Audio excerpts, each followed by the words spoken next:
Imagine yourself tucked away in a shiny, temperature-controlled chamber. Not quite a coffin, but not exactly a luxury hotel room either. Welcome to the world of cryonics, where death is seen as a pause button, not a full stop. Sounds like something out of a sci-fi flick, right? Well, buckle up, because we're about to explore the fascinating and slightly unsettling world of cryonics. Before we delve into the cold, hard facts, get it? Let's address the elephant in the not-so-cryogenic chamber. Cryonics isn't about cheating death. It's more like hitting the pause button on the biological decay process. When your heart stops and your brain goes offline, cellular breakdown begins. Cryonics aims to slow this process down to a near standstill by vitrifying or turning your body fluids into a glass-like state using a special antifreeze cocktail. Think of it as a cellular time capsule, buying precious time for scientists in the future to figure out how to reverse the damage and bring you back online, hopefully in a world riddled with fewer wrinkles and more hoverboards. Here's where things get interesting and a tad bit science-heavy. Cryonics relies on a field called cryobiology, which studies the effects of ultra-low temperatures on living organisms. It's a complex dance. Freezing too quickly can form ice crystals that tear through cells. Freezing too slowly can leave behind harmful ice, still causing damage. Even with the best techniques, some cellular damage is inevitable. Plus, we still don't fully understand how super low temperatures affect biological tissues over long periods. It's like putting a slice of pizza in the freezer for a century.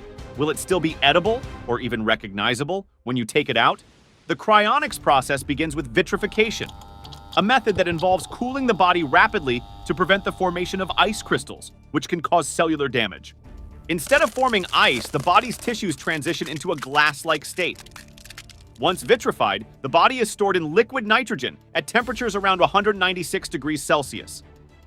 Companies like Alcor and the Cryonics Institute offer these services, and believe it or not, there are people already frozen, waiting for a future thaw. And then comes the $1 million, or in this case, $200,000 question. Can we actually wake you up? Reviving someone from cryonic suspension is currently a feat reserved for science fiction. The technology to repair the cellular damage and restore consciousness simply doesn't exist. Well, yet.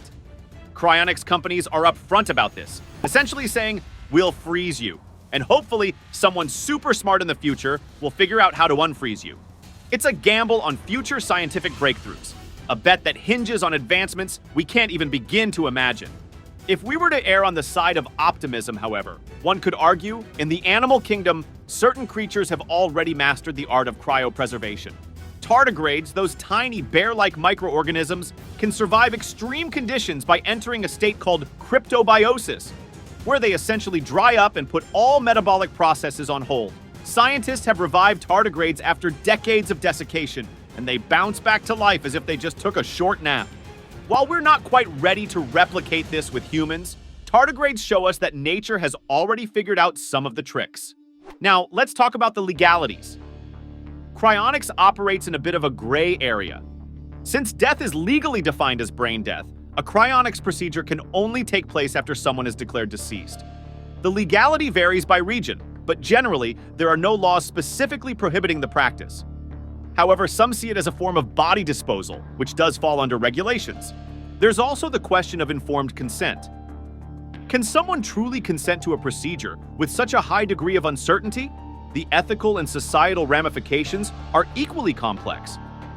Cryonics raises questions of wealth disparity. The procedure and long-term storage fees are hefty, making it an option primarily for the wealthy. Is this just a way for the rich to buy a potential shot at immortality while the rest of us kick rocks? Additionally, what about the psychological impact on future generations?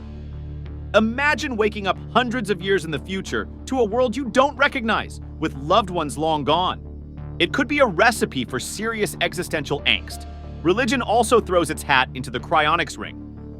Some religions believe in a soul leaving the body upon death. Cryonics doesn't quite fit into that narrative.